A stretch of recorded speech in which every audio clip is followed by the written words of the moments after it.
घने काले कोहरे की चादर में लिपटा एक ऐसा रास्ता जहां रात के 8 बजते ही जिंदगी थम जाती है और मौत का पहरा शुरू हो जाता है। भैरवपुर, एक ऐसा बदनसीब गांव जहां इंसानों की आहट बंद होते ही गूंजती है एक ऐसी आवाज जो सीधे रूह को खपा देती है। वह आ रही है अपने सीने में बरसों पुराना प्रतिशोध लिए, और आज रात इस भूतिया सफर पर कोई नया शिकार इस जाल में फंसने वाला है। अरे दिग्विजय भाई, आपने कुछ सुना क्या? शहर वाले बड्ढे बाबू कह रहे थे कि आज ही हमारे सरकारी अस्पताल के नए डॉक्टर साहब आने वाले हैं। हाँ सुखदेव, खबर तो मुझे भी मिली थी, पर सूरज ढलने को आया और अभी तक उनका कोई अता पता नहीं है। समझ नहीं आ रहा कि क्या होगा। यही तो सबसे बड़ी आफत है ठाकुर। आज अमावस की रात है। ठीक 8 बजे के बाद उस बूढ़े पीपल के पास जो कुछ भी होता है। चुप कर सुखदेव, उस मंजिर को याद मत दिला। तू तुरंत जा और पूरे मोहल्ले में ढिंढोरा पिटवा दे कि आज 8 बजते ही सब अपने किवाड़ बंद कर लें। मैं अभी जाता हूँ ठाकुर, पर उस अनजाने डॉक्टर बाबू का क्या होगा? वह तो इस रास्ते के खौफ से एकदम अनजान होंगे ना। वही चिंता मुझे खाए जा रही है। मैंने रामू को बग्घी लेकर अड्डे पर भेजा था, पर वह भी डर के मारे खाली हाथ लौट आया। भगवान ही रक्षा करे। दिग्विजय काका, मेरे दादाजी बताते थे कि उस पीपल के तने से अपने आप ही लोहे की भारी घंटी बजने की भयानक आवाजें आती हैं। हाँ बेटा, और जो भी उस सुनसान में कदम रोकता है या पीछे पलटकर उस छलावे को जवाब देता है, वह सीधे श्मशान पहुंचता है। कमलेश, अब इस दहशत का दायरा बढ़ता ही जा रहा है। इस अमावस की काली रात में तो मेरी भी हिम्मत जवाब दे जाती है। लो, बात करते करते 7:30 से ऊपर हो गया। अब यहाँ रुकना खुदकुशी करने जैसा है। हमें फौरन भागना चाहिए ठाकुर साहब। ओए मंगतराम, अपनी दुकान के फट्टे गिरा जल्दी। सब लोग अपने अपने घरों की तरफ भागो। कोई भी सर ढको पर नहीं दिखेगा अब। हाँ हुजूर, बस ये आखिरी ताला लगा रहा हूँ। जान बची तो कल दुकान फिर खोल लेंगे। तभी सन्नाटे को चीरती हुई उस पीपल के पेटेर से घंटी की भयानक आवाज गूंज उठती है, जो पूरे गांव के खून को जमा देती है। ये खटारा बस भी कछुए की चाल चल रही है। बाहर इतना घना कोहरा छा गया है कि कुछ सुझाई भी नहीं दे रहा। ड्राइवर भाई, और कितना वक्त लगेगा? चलो भाई, भैरवपुर का आखिरी स्टॉप आ गया है। जिसे भी उतरना है फुर्ती से नीचे पैर रखे। हमें गाड़ी वापस मोड़नी है। कंडक्टर भाई, मजाक मत करो। यहाँ तो दूर दूर तक सिर्फ सूखे दरख्त और जंगली झाड़ियाँ हैं। गांव की बत्तियाँ कहाँ हैं? साहब, यह जंगली सरहद ही है। आगे का रास्ता आपको खुद ही तय करना होगा। हमारी मानो तो रात यहीं बस स्टैंड की टूटी छत के नीचे काट लो। अजीब मुसीबत है। सरकारी नौकरी का पहला ही दिन और ऐसा वीराना। ना कोई सवारी है, ना कोई टॉर्च दिखाने वाला। खैर, पैर तो बढ़ाने ही होंगे। डॉक्टर आरव अपना भारी सूटकेस घसीटते हुए आगे बढ़ते हैं। तभी कोहरे के पीछे से एक धुंधली सी आकृति उभरती है। ओ डॉक्टर बाबू, इतनी काली रात में इस खौफनाक जंगल में अकेले कहाँ भटक रहे हो? क्या रास्ता भूल गए हो? अरे, कौन है वहाँ झाड़ियों के पीछे? भाई, मुझे भैरवपुर के सरकारी अस्पताल जाना है। क्या तुम मुझे सही रास्ता दिखा सकते हो? हाँ साहब, क्यों नहीं। मैं तो आप ही की राह देख रहा था। इस अमावस की रात में कोई अकेला आगे नहीं बढ़ पाता। चलो, भगवान ने सुन ली। तुम जैसे भले मानुष की इस वक्त सख्त ज़रूरत थी, वरना इस घने जंगल में तो मेरी रूह कांप रही थी। साहब, मेरा नाम मदन है। आप बस बिना पीछे देखे मेरे कदमों के पीछे पीछे चलते रहिए। यहाँ रुकना ठीक नहीं होता। वैसे मदन, एक बात बताओ, इस भयानक रास्ते पर तुम अकेले क्या कर रहे थे? क्या तुम्हें इस सन्नाटे से डर नहीं लगता? शुरुआत में बहुत तकलीफ होती थी साहब, बहुत डर लगता था, पर अब इन सब चीज़ों की आदत सी हो गई है। अब कुछ महसूस नहीं होता। क्या कहा तुमने? आदत हो गई है? तुम्हारी आवाज़ में ये कैसी अजीब सी गूंज है मदन? कुछ अजीब लग रहा है। कुछ नहीं डॉक्टर बाबू, बस थोड़ा सा फासला और बचा है। देखिए, सामने गांव की सीमा की पहली ढेकली दिखाई देने लगी है। लीजिए साहब, मेरा सफ़र सिर्फ यहीं तक का था। ये सामने जो बड्ढा फाटक है, ये ठाकुर दिग्विजय सिंह जी का आशियाना है। अरे भाई मदन, तुम अंदर चलो ना। ठाकुर साहब से तुम्हारी भलाई की बात करूंगा। तुमने आज मेरी जान बचाई है। नहीं डॉक्टर साहब, कल की सुबह किसने देखी है? मेरा वक्त अब पूरा हुआ। आप अंदर जाइए, ठाकुर साहब आपकी राह तक रहे हैं। चलो, जैसी तुम्हारी मर्जी। बहुत बहुत शुक्रिया दोस्त। कल सुबह जब मैं अस्पताल की ओपीडी खोलूंगा तो तुमसे ज़रूर मुलाकात होगी। नमस्ते ठाकुर साहब, मैं डॉक्टर आरव।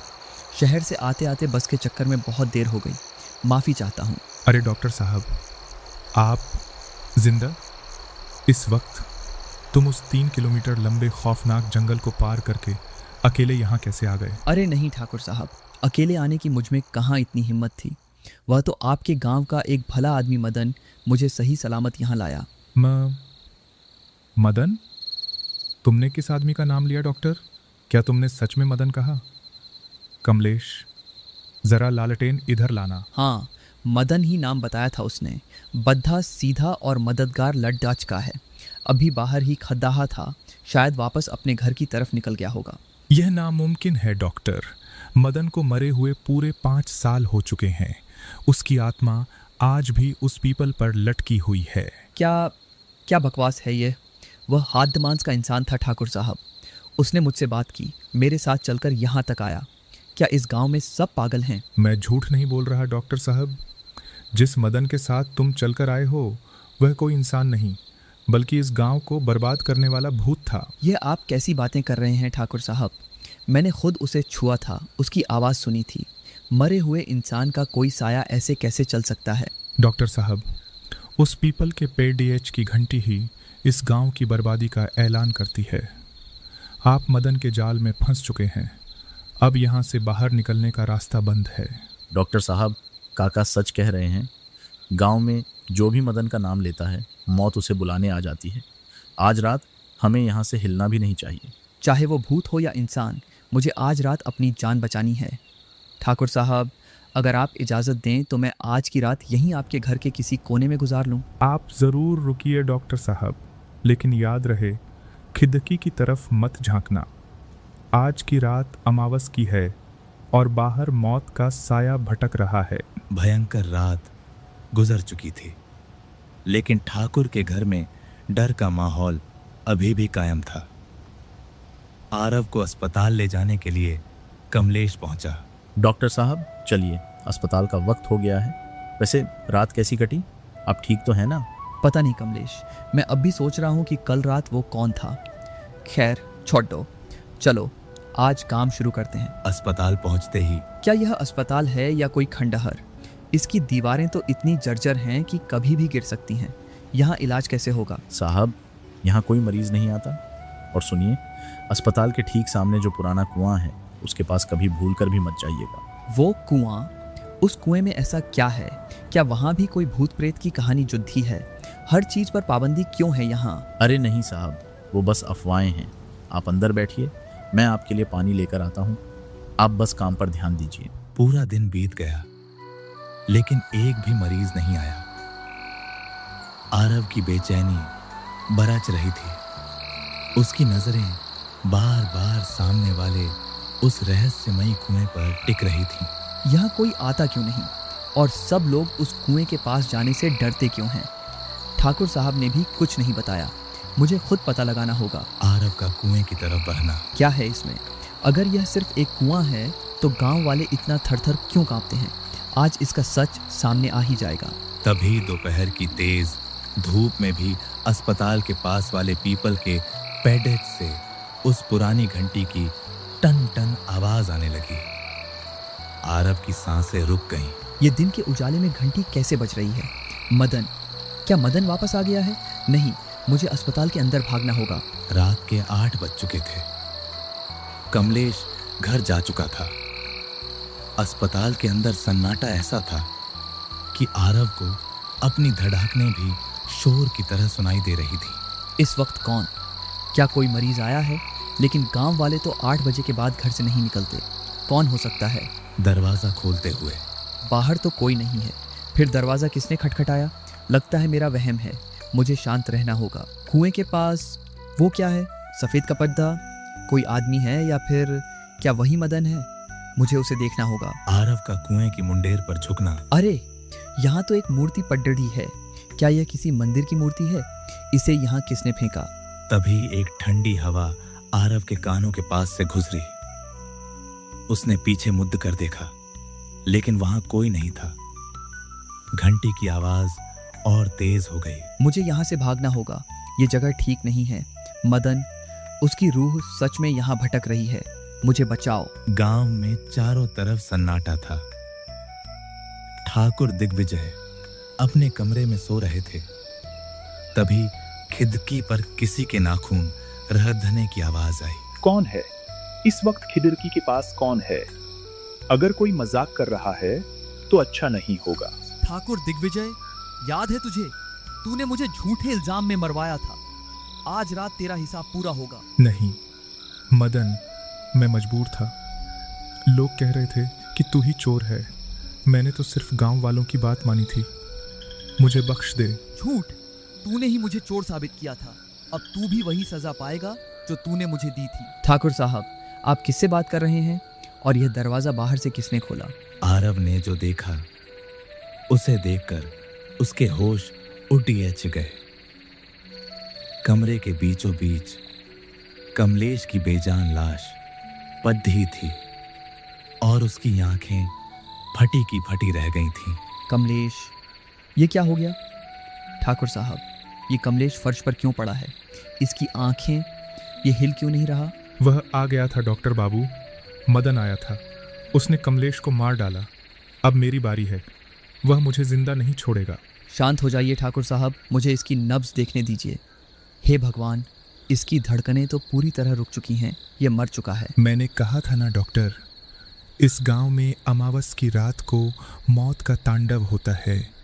तुमने मेरी बात क्यों नहीं मानी? लेकिन कमरे की खिड़की तो अंदर से बंद है। फिर वह कातिल अंदर कैसे आया और कमलेश को बिना छुए कैसे मार दिया? ये मुमकिन नहीं है। भूतों के लिए कोई दीवार मायने नहीं रखती डॉक्टर।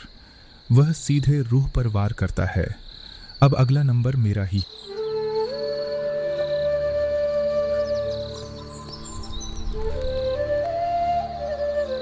है सुबह होते ही पूरे भैरवपुर गांव में कमलेश की मौत की खबर आग की तरह फैल गई। ठाकुर के आंगन में पूरा गांव इकट्ठा हो गया। यह तो अनर्थ हो गया। मदन की आत्मा अब गांव के नौजवानों को अपना शिकार बना रही है। ठाकुर साहब, अब हमारा क्या होगा? हाँ सुखदेव भाई, कमलेश तो बहुत सीधा लड़का था। उसका मदन से क्या बैर था? मदन ने उसे क्यों मार डाला? वह मुझसे बदला लेना चाहता है। कमलेश तो बस उसके गुस्से का शिकार बन गया।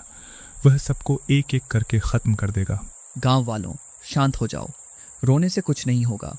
हमें यह समझना होगा कि इसके पीछे की असली वजह क्या है। वजह साफ है डॉक्टर बाबू। 5 साल पहले जो पाप इस गांव में हुआ था, यह उसी का नतीजा है। अब भुगतना तो पड़ेगा ही।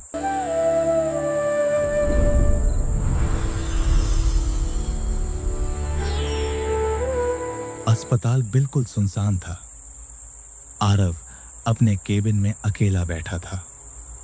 कल रात का मंजर और सुबह गांव वालों की बातें उसके दिमाग में घूम रही थीं।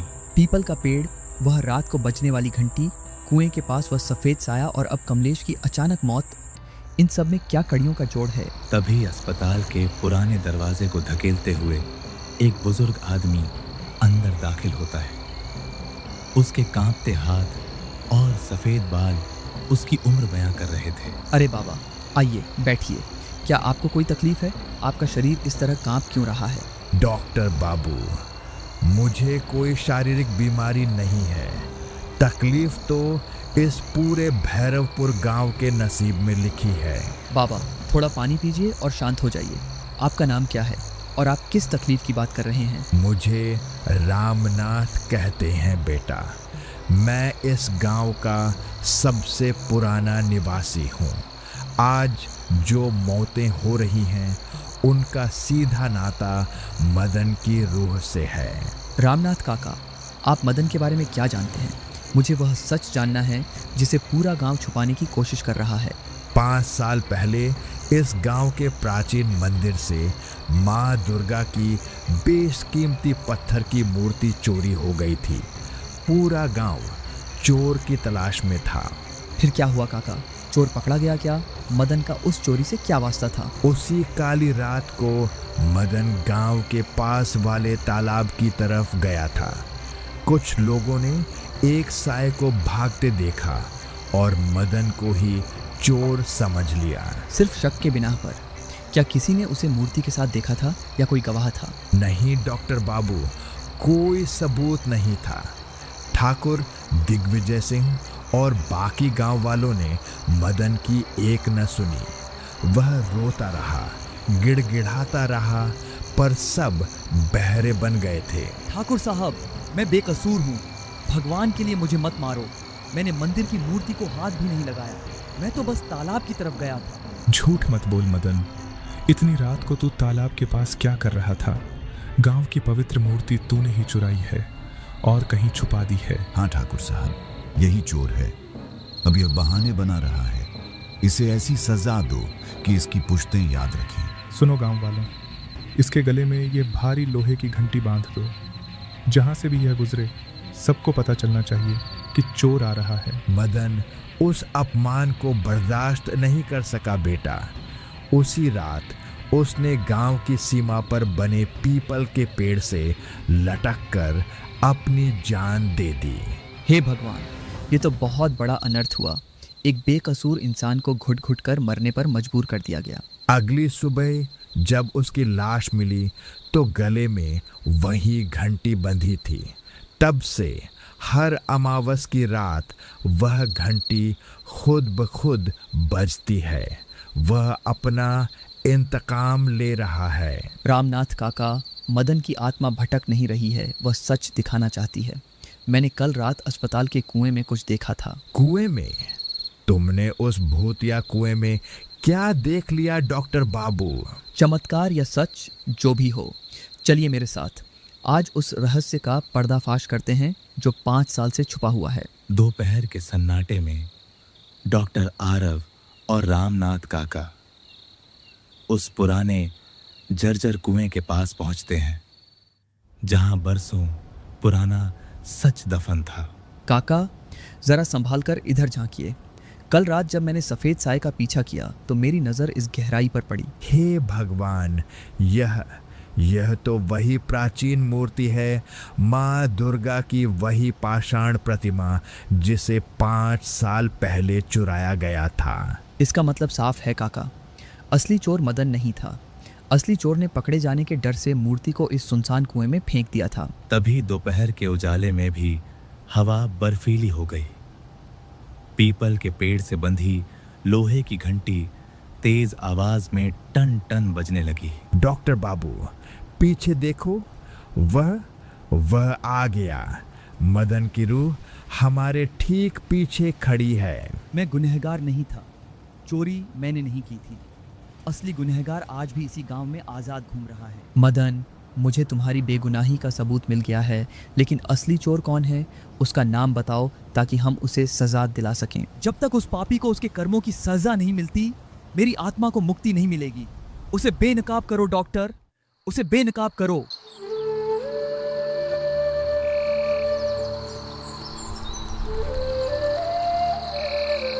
अगली सुबह डॉक्टर आरव ने पूरे गांव में एक झूठी खबर फैला दी कि शहर का एक बड़ा व्यापारी प्राचीन पत्थरों की मूर्तियों के बदले लाखों रुपए दे रहा है। सुनो गांव वालों, शहर के एक बड़े बाबू को पुरानी मूर्तियां चाहिए। जो भी अस्पताल के कुएं से वह भारी पत्थर निकाल कर लाएगा उसे 1 लाख का इनाम मिलेगा। 1 लाख रुपए सिर्फ एक पुराने पत्थर के लिए? डॉक्टर साहब, क्या ये बात सच है? बिल्कुल सच है मंगत राम। जो भी आज रात सबसे पहले उस मूर्ति को बाहर निकालेगा, रकम उसकी होगी। रात के घने अंधेरे में जब पूरा गांव सो रहा था, एक आदमी हाथ में रस्सी और टॉर्च लिए दबे पांव कुएं की तरफ बढ़ता है। वह कोई और नहीं बल्कि मंगत राम था। आज मेरी किस्मत चमकने वाली है। उस बेवकूफ मदन के चक्कर में 5 साल से यह मूर्ति यहीं सड़ रही थी। आज इसे बेचकर मैं अमीर बन जाऊंगा। मंगत राम का कुएं में उतरना और मूर्ति बाहर लाता है। आहा, आ गई मेरी तिजोरी की चाबी।